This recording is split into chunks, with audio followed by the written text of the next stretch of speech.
Imagina criar algo tão assustador que começa a destruir você por dentro. Não é exagero e nem creepypasta, tá? É o que aconteceu com o Nakayama Masaki, o cara por trás de PTSD Radio, um dos mangás de terror mais estranhos e amaldiçoados que o Japão já produziu. PTSD Radio nasceu como uma coletânea de histórias de terror, mas com o tempo foi virando uma parada bem pior. Enquanto desenhava, o Nakayama começou a sentir que as coisas que ele criava estavam acontecendo com ele. A produção do mangá foi marcada por algumas histórias estranhas, e então o autor começou a sentir que ele estava sendo amaldiçoado de verdade.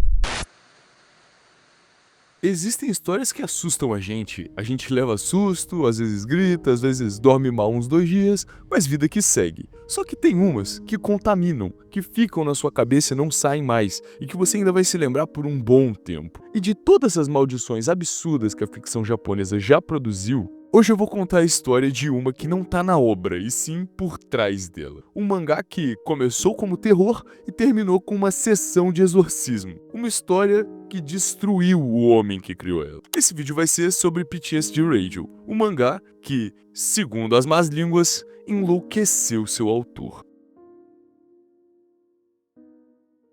Eu desde sempre gostei de terror, mas o que mais me atrai no gênero não é o susto, sabe? É aquele momento antes do susto, é aquela tensão no ar.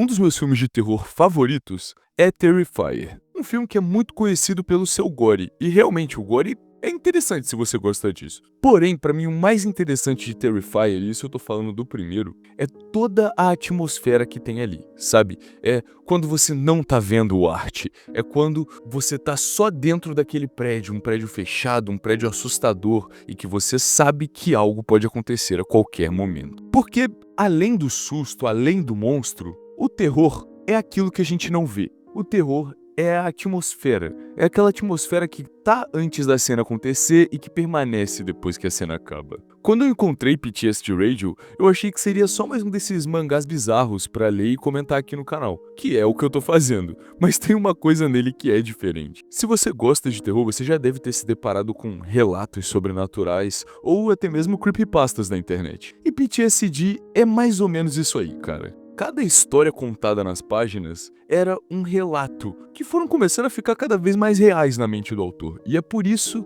que o pessoal fala muito que ele destruiu o artista que fez. Porque ele estava obcecado em entender o medo, em tentar fazer algo que aterrorizasse, e ele acabou ficando muito aterrorizado por isso. Esse vídeo é basicamente sobre o ponto em que a arte do terror deixa de ser só uma representação do medo e vira uma invocação dele. É sobre o momento em que o artista não cria mais o horror, mas simplesmente sente a parada dentro dele ao ponto de fechar os olhos e tá vendo maldições. Então antes de eu seguir contando desse mangá pra vocês, vou pedir pra você se inscrever no canal e deixar o seu like pra vir fazer parte do nosso dojo clandestino, que eu tô sempre procurando mangás e histórias interessantes pra comentar com vocês.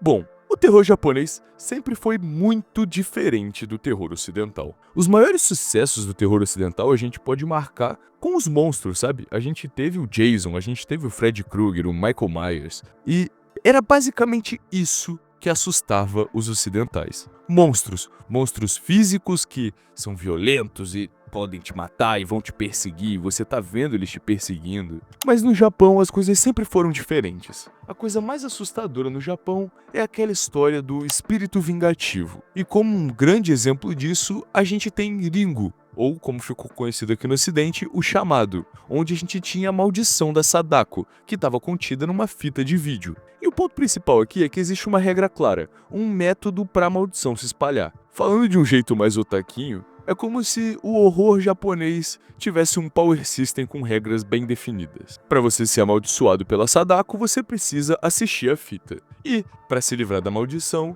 você tem que copiar a fita. Ponto. E é aí que PTSD Radio subverte isso de um jeito absurdo. Não tem um mapa, não tem regras e não tem forma de escapar da maldição. É o contágio invisível, onipresente. A maldição não tá morando numa fita ou numa casa específica, ela tá no ar. Esse mangá não tem um enredo linear, então ele não tem heróis, não tem uma resolução, não tem um personagem principal. Ele é uma coleção de fragmentos, vozes estáticas, pequenas transmissões de rádio, sabe? E é como se cada capítulo fosse uma transmissão que eles estão encontrando e ouvindo uma gravação.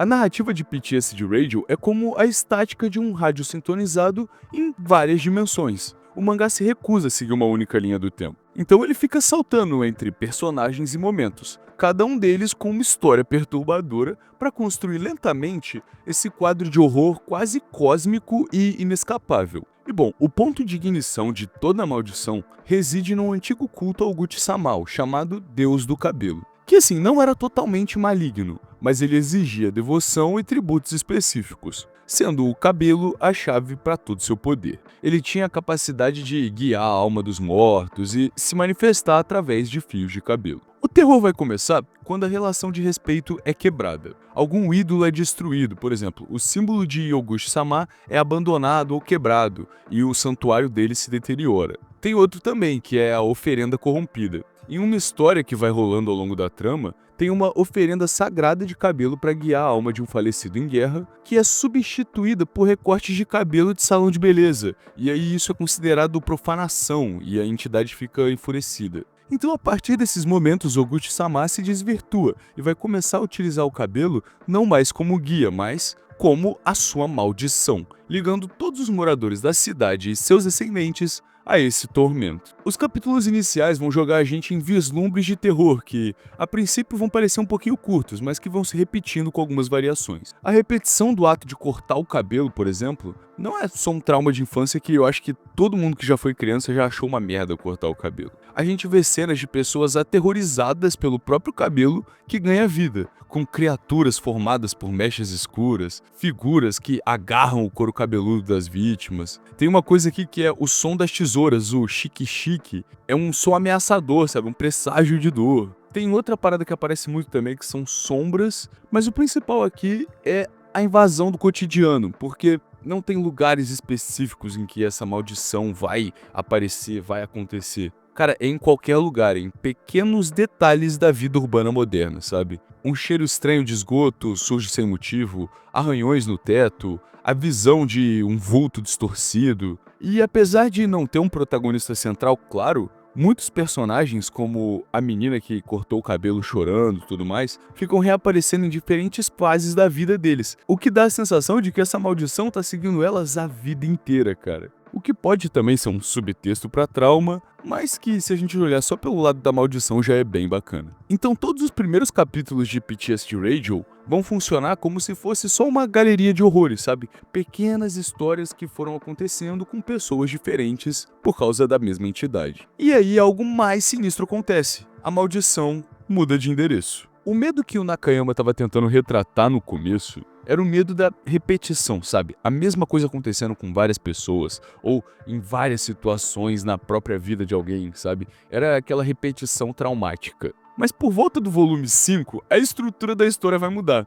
A linha entre narrativa e realidade vai começar a ficar um pouquinho mais turva. O traço fica mais tenso, mais frenético. Você vê que alguma coisa tá acontecendo ali, sabe? Tipo, alguma coisa tá acontecendo com o autor, que tá querendo desenhar com mais realismo. E aí, ele de repente para de escrever sobre uma ficção ou lendas que ele ouviu e começa a contar sobre um altar quebrado no escritório dele, sobre uma peça de santuário encontrada onde ela não deveria estar, sobre doenças que aconteceram na equipe dele que não tinham uma causa aparente. A partir do capítulo 5, a gente não tá vendo mais esses fragmentos de histórias criadas ou relatadas. A gente tá vendo o autor contando o que tá acontecendo no estúdio dele. E tentando ser cético, talvez ele só estivesse relatando a própria paranoia. Mas as coincidências que estavam acontecendo estavam deixando o Kaba maluco. As páginas do mangá basicamente viraram as paredes do escritório dele, sabe? Era tudo que estava acontecendo, ele estava botando ali. E ele estava ficando cada vez mais paranoico. Pra ele estava documentando a maldição que tinha acabado de afetar ele também. Aquela história de quando você olha muito pro abismo, o abismo começa a te olhar de volta. Aqui o abismo olhou de volta pra ele. Em 2018, PTSD Radio terminou abruptamente, mas não porque o Nakayama quis acabar com a obra. É porque ele sentiu que precisou. Segundo as próprias palavras dele, ele começou a acreditar que estava sendo amaldiçoado, que as coisas que ele desenhava estavam se manifestando ao seu redor. E aí ele foi descrevendo eventos que, cara, soam como delírios, sabe? Mas delírios que tem coincidências demais pra gente ignorar. Ele falou que talismãs estavam se desprendendo do teto sozinhos, relógios do escritório estavam parando, todos ao mesmo tempo. E ele conta que em uma certa noite ele estava falando no telefone com o editor quando uma gota d'água gelada caiu no braço dele. Ele olhou pra cima, não tinha nenhum vazamento, nenhum cano, mas tinha uma gota. Então, silêncio. Assim, não é algo que me assuste, porque eu acho que realmente ele só tava ficando muito doido. Mas é um pouquinho estranho você pensar nisso. No volume seguinte, ele escreveu uma nota no mangá. Alguns lembram dessas histórias como se já tivessem vivido. Outros, por mais que releiam, simplesmente esquecem. E aqueles que lembram costumam adoecer. E ele relatou que alguns de seus assistentes começaram a sair do estúdio um por um, sem explicação. A galera tava desistindo da obra, sabe? Alguns foram ficando doentes e outros só estavam desistindo mesmo. Aquele medo era contagioso no espaço físico. E ele disse que, em certo tempo, tentou afastar as coincidências, mas ao mesmo tempo, ele estava acreditando muito fielmente naquilo. Então ele escreveu uma advertência final. O que vem a seguir não deve ser contagioso. Mesmo assim, leia por sua conta e risco. O que poderia ser tido só como uma jogada de marketing, sabe? Tentando deixar a parada mais real. Só que, cara, ele tava realmente com medo. Ele adoeceu fazendo esse mangá. E assim, quando a obra chegou ao fim, ela nunca teve um final, sabe? Ela só acabou, ela só parou. O que fez muitos fãs criarem teorias e tentarem tratar a parada quase como um arquivo X, sabe, de histórias sobrenaturais. Tem gente que realmente acha que foi só uma fuga, que o Nakayama tava cansado e inventou todo esse papo de maldição porque ele não queria mais fazer um mangá. É claro que ainda tem muita gente que acredita também na parte sobrenatural, mas infelizmente eu sou um cara mais cético. A gente pode estar só vendo o caso de realmente um estúdio onde o cara tava trabalhando muito, ficando cansado, começou a ver coisas, ficar paranoico. E cara, vamos lá, no ambiente de terror, quando você tá vendo muito filme de terror, lendo muita creepypasta, você começa a ficar mais sensível pra coisas que às vezes não seriam nada, você começa a achar que são alguma coisa, sabe? E é o que eu imagino que tenha acontecido. Fora a histeria coletiva, de em um momento um assistente fica doente, e aí já começa com esse papo de maldição, e aí outro fica doente, e aí a galera começa a aceitar que é a maldição e pronto, tá instaurada a histeria coletiva e todo mundo vai ver as mesmas paradas e vai ficar fortalecendo uma maluquice do outro, tá ligado? E assim, talvez a gente nunca saiba o que realmente rolou. Mas tem uma parada muito humana na loucura do Nakayama. Ele tentou ilustrar o medo, tentou tornar a parada mais assustadora possível pro público e acabou assustando a ele mesmo. É aquela história do quem assusta, assustado está. Não tem um ditado que é assim? Bom, algo assim, quem assombra, assombrado está, algo assim. Mas quando o autor escreve suas últimas notas falando da metade do rosto que incha, das vozes que ele tá ouvindo e impedem ele de continuar, a gente vê que o mangá completou seu ciclo. Talvez o terror, como eu falei no começo, seja a atmosfera. E a atmosfera que esse final, sem final, deixou é extremamente maneira, tá? Então se você nunca leu o mangá, eu realmente recomendo que você dê uma chance, cara. Porque por mais que não tenha um fim, toda a atmosfera que ele cria é muito maneira. Como um terror, ele funciona muito bem. Talvez mais pra mim, porque gosto dessa parada da atmosfera. Mas eu realmente recomendo que você leia. Se você gosta de ver também ilustração bonita, uma parada mais bizarra e tudo mais, você vai adorar, porque isso aqui é um prato cheio, cara. Tem um pouco de body horror com o cabelo, tá ligado? Tem umas coisas interessantes. Eu vou ficando por aqui, muito obrigado pra você que assistiu o vídeo até aqui. Vou pedir pra você deixar o seu like, se inscrever no canal pra vir fazer parte do nosso dojo clandestino. E se possível, vire membro do canal, que você me apoia a continuar produzindo esse conteúdo pra vocês. Então, valeu rapaziada, até a próxima. E comenta aí embaixo se tem algum outro mangá de terror que você gostaria que eu falasse aqui no canal. Se inscreve aí, na moral.